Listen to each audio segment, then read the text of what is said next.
If you're wondering why my name is Burt, it's because मेरे नाम सिद्धार्थ है. Everybody called me Sonu.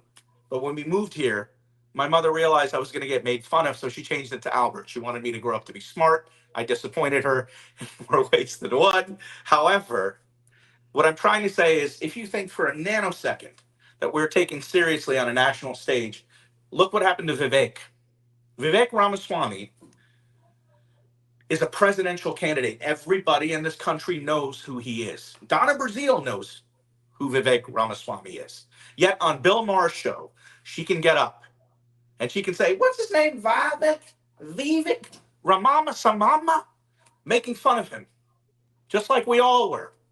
And that's a presidential candidate. Donna Brazile knows exactly how to pronounce his name.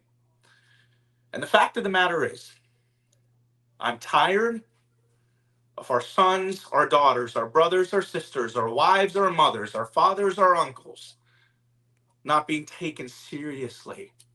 You want us to have a place in the national stage, we have to have a vested interest in politics. And we can't just be the whipping posts of the Democratic Party, which want to keep us back on the same slave plantation. Look, the single largest ethnic donor group to the entire Democratic Party are Indians.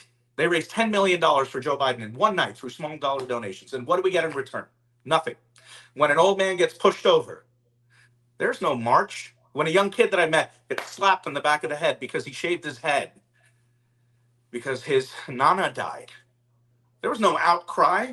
I mean, had somebody tugged the hijab, the world would be over. You take a look at Oppenheimer. There's a sex scene while the Bhagavad Gita is being read, right in the middle of the sex scene.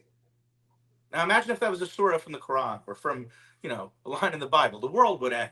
What I'm basically trying to say is this. We need to get involved into politics because we are Americans. If you care so much about India, go back to India, help build India up, by all means.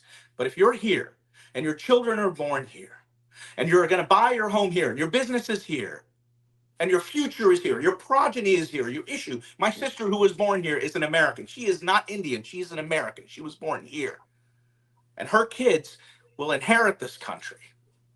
So until we start, I read the statistic, and there are parts in India that have a 90% voter turnout rate. 90%, think about that, in India. In every gaon and village, 90% can turn out to vote. But yet we have school boards in New Jersey. Miss Munga knows this. She's in areas where literally it's an 80% Indian population. There's a vote for a member of a city council for 1,000 people, 1,200 people, and you're lucky if you get 40 Indians coming out to vote. And then you're crying, wondering why Harvard is rejecting your son or daughter. So basically, my plea is this. Not my plea. It's my take on this. I don't need the Indian vote to win in my district. But the reason why I'm fighting for us is because I'm tired of a Jawaharlal Nehru's in our community.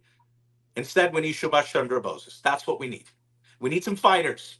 We need some people who are not afraid of our power. And look, whether you want to admit it or not, you have the same blood that flows inside of you, that was inside of Ram and Sita. We walked on the same ground that Arjun walked on. The Gita is literally inside the very core of our DNA. It's ingrained inside of us. And until we realize we deserve a seat at the table, we're never going to get it. So I make a plea. If you're an American, participate in the system. That's it. Go out, Thank go you vote, very much. get a clipboard, go run for office. You spoke my word. You spoke my word. I always urge upon Indian community to get actively engaged in your local affairs, wherever you live.